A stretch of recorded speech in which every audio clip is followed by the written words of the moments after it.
अगस्त 1945 Japan के एक बहुत बड़े शहर हिरोशिमा में अभी 8:15 बज रहे हैं।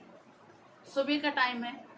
हर दिन की तरह लोग अपने काम करने जा रहे हैं, बच्चे अपने स्कूल जा रहे हैं and everything was going very perfect. हर दिन की तरह एक नॉर्मल डे था, यू कैन से दैट। और अचानक से सारे लोगों को आसमान में एक बहुत ज़्यादा चमकती हुई रोशनी देखने को मिलती है।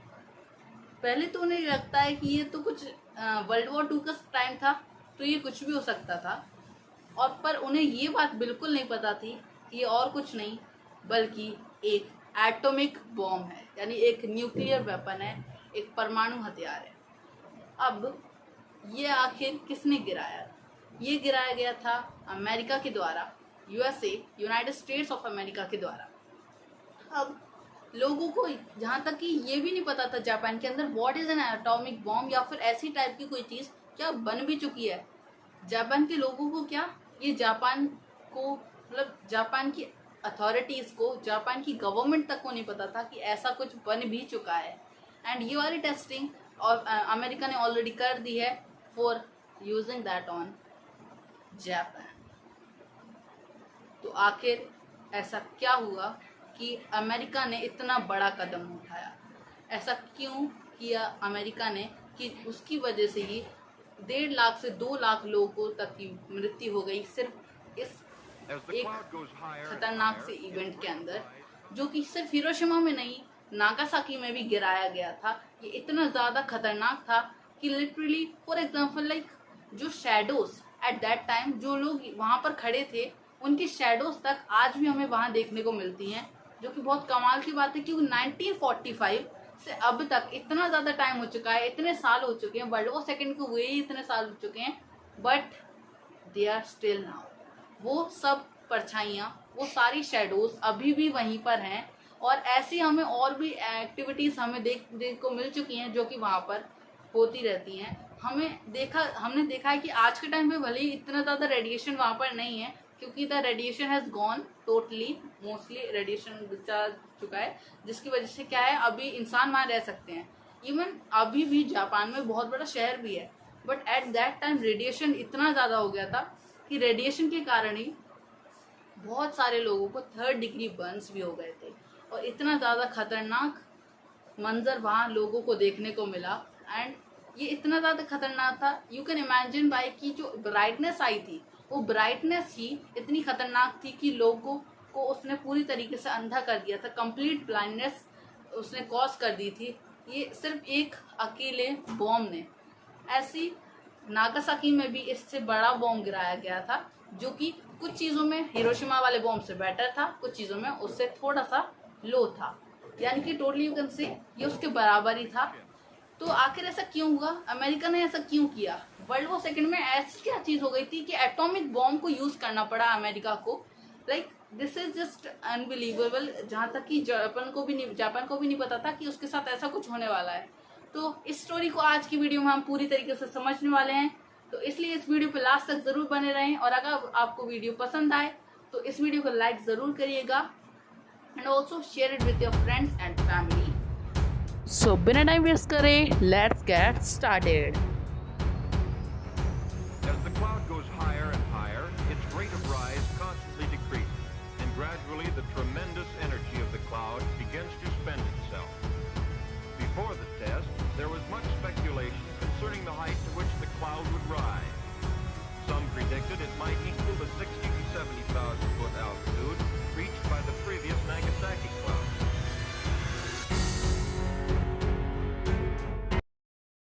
So guys, इस सब को समझने के लिए कि आखिर क्यों America used weapons, nuclear weapons on Japan, हमें समझना पड़ेगा वर्ल्ड वॉर सेकेंड को पूरी तरीके से एज बेसिक। सबसे पहले हम जानेंगे इसके कॉज को।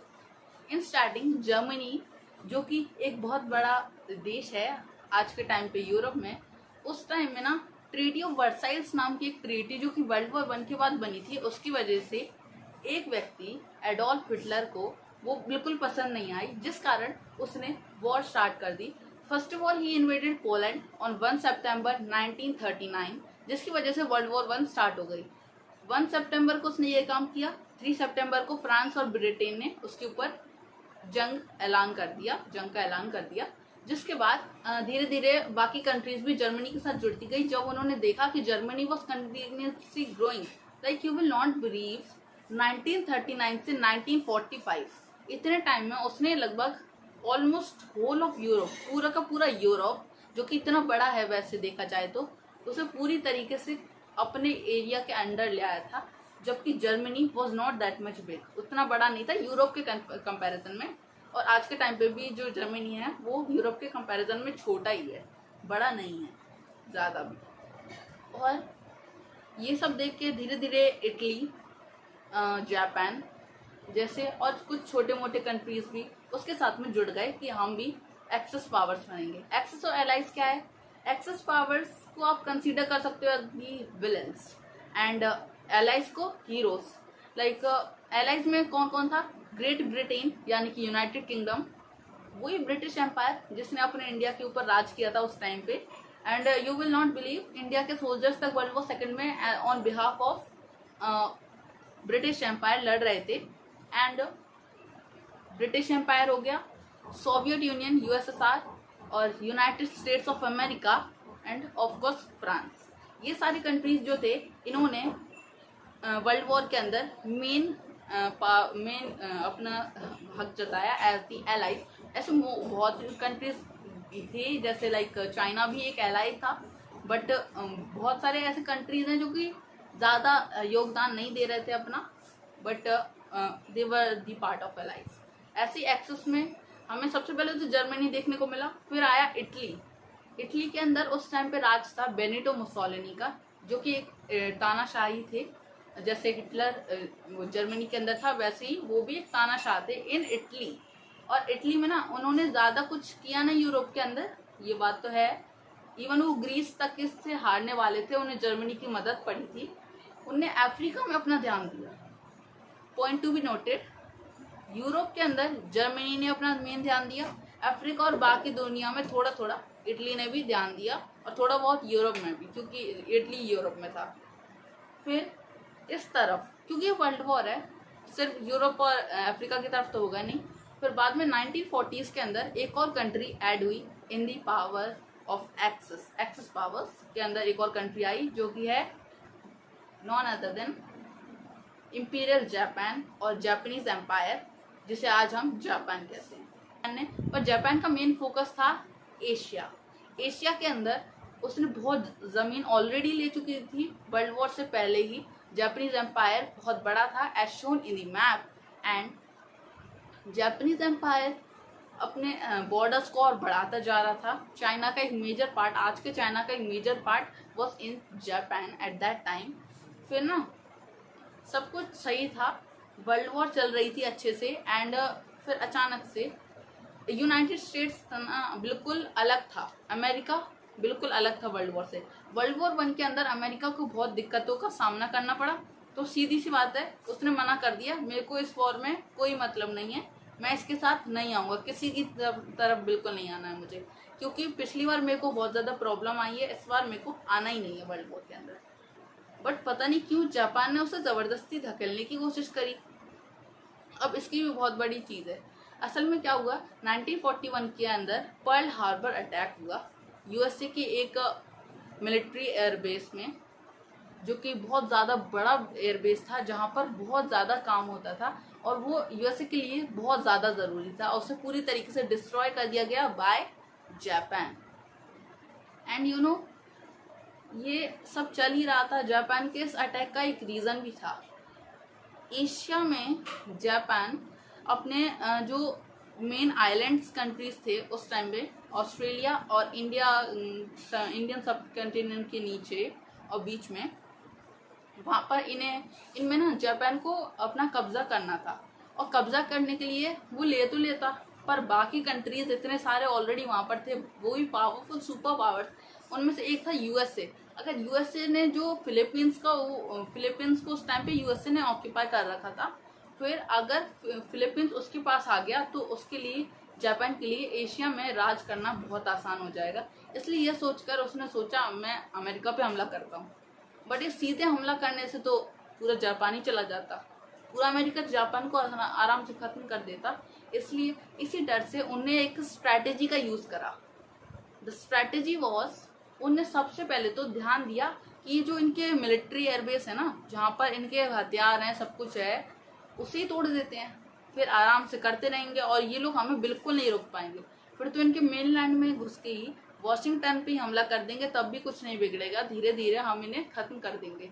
बस एशिया से एक बार इनका पूरा डोमिनेंस खत्म करेंगे, उसके बाद में कोई टेंशन नहीं है। बट ऐसा करने के लिए उन्होंने पर्ल हार्बर पे अटैक भी किया, पर फिर यूएसए को गुस्सा आ गया। यूएसए ने साफ साफ बोल दिया कि अब वर्ल्ड वॉर सेकंड में भी उसे आना पड़ेगा और जापान को वो बिल्कुल नहीं छोड़ेंगे।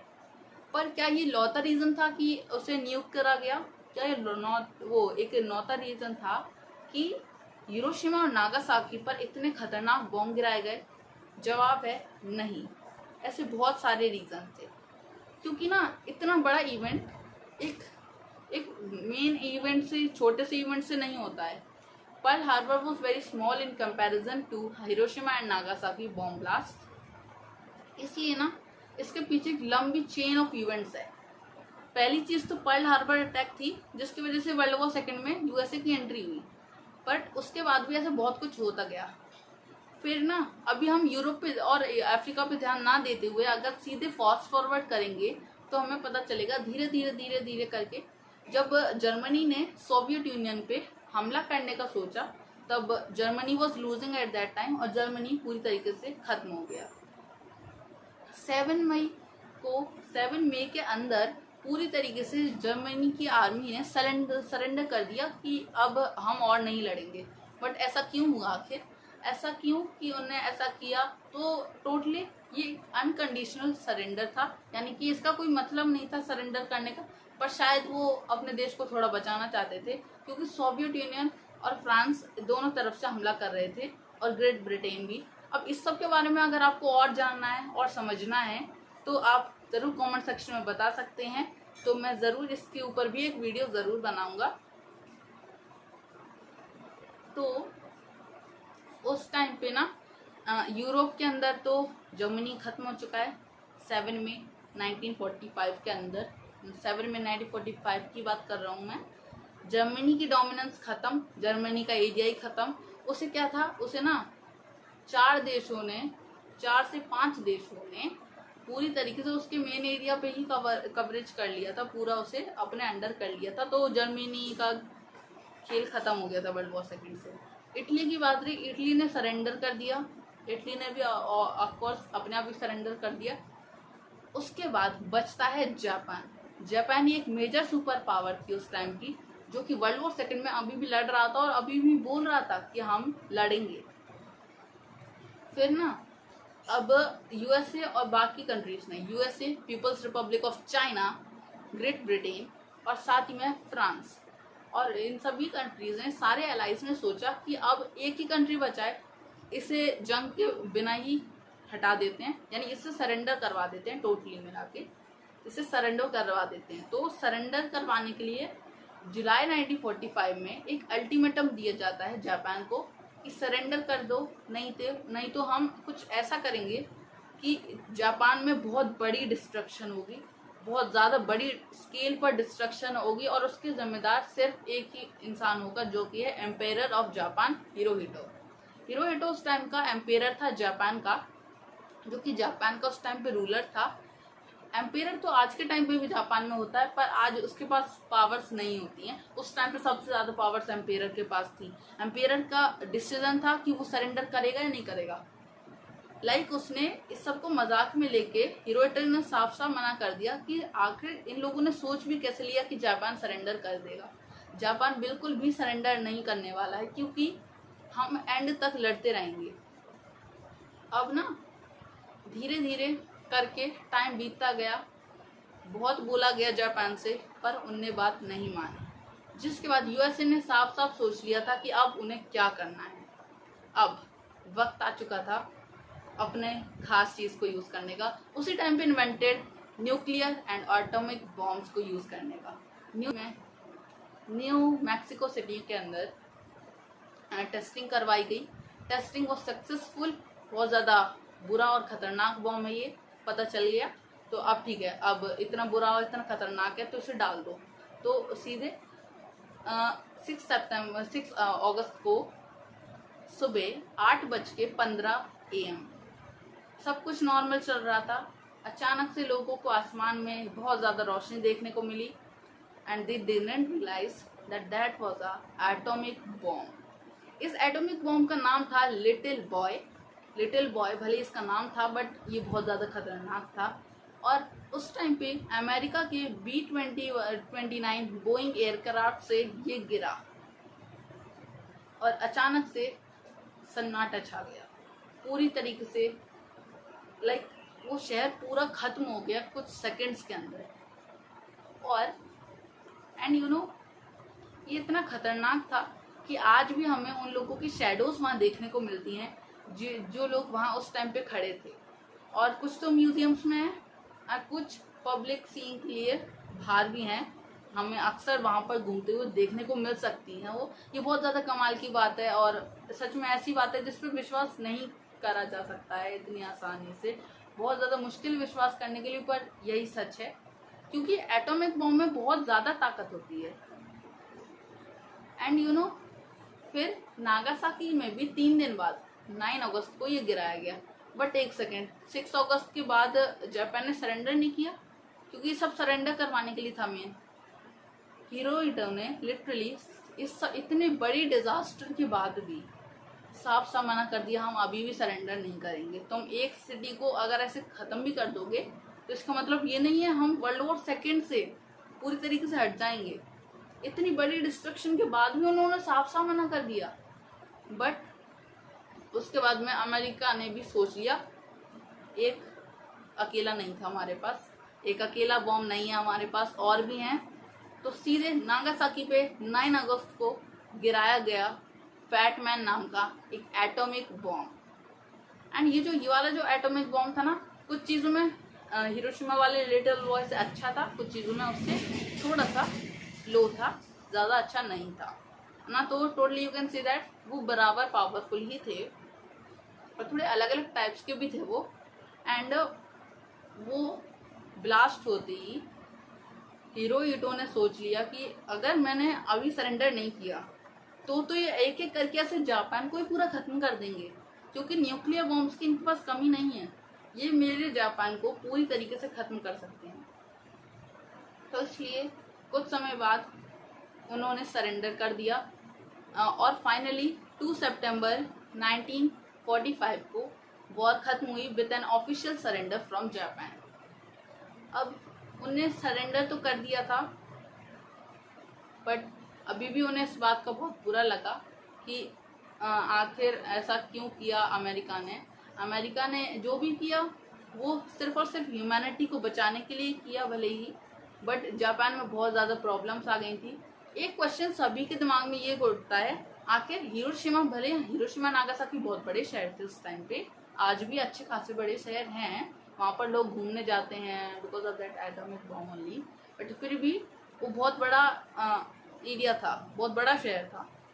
फिर भी टोक्यो पे क्यों नहीं गिराया गया? टोक्यो क्या है? Tokyo is the capital of Japan, Japan की कैपिटल है, वहाँ पर क्यों नहीं गिराया? वहाँ पर गिराया होता तो फिर तो जापान एक बार में सरेंडर कर देता, इतनी ज़्यादा मेहनत नहीं लगती। बट ऐसा पता क्यों किया? क्योंकि यूएसए को अच्छे से पता था कि जापान के लोग अपने देश के लिए बहुत ज़्यादा पैट्रियटिक हैं, यानी बहुत ज़्यादा बड़े देशभक्त हैं।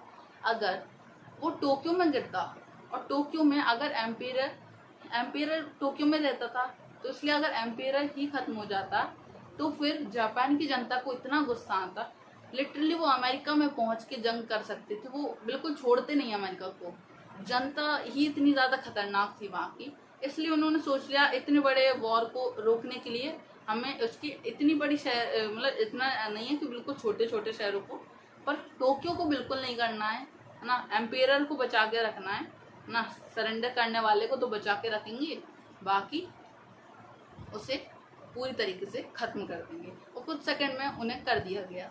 अब ये कितना बड़ा डिस्ट्रक्शन था उससे आप इस वाली फोटोज को देख के समझ सकते हैं। ये है हिरोशिमा के अंदर का एक बिल्डिंग जो कि उस टाइम पे ऐसा था बिफोर, एंड अभी ये ऐसा हो चुका है। एंड ये सच में देख के बहुत ज़्यादा कमाल का लगता है कि आखिर ऐसा कैसे हो गया, इतना ज़्यादा खतरा। और ये एक लौती बिल्डिंग है जो कि बची थी हिरोशिमा के अंदर। और तो यही पूरी कहानी थी कि क्यों जापान के ऊपर गिराए गए ये 2 खतरनाक से बॉम्ब्स। और गाइस, अगर आपको और कोई डाउट हो या और किसी टॉपिक पे अगर आपको वीडियो चाहिए हो तो ज़रूर बताइएगा, तो मैं जल्दी से जल्दी उस वीडियो को लाऊंगा। और साथ ही में अगर आपको ये वीडियो पसंद आई हो तो लाइक ज़रूर करिएगा, जिससे मेरे को मोटिवेशन मिलेगा कि मैं जल्दी से जल्दी आपके लिए एक बहुत अच्छी वीडियोस लेके आ पाऊँ। सो इसलिए इस वीडियो को यहीं पर ख़त्म करते हैं। Thank you for watching.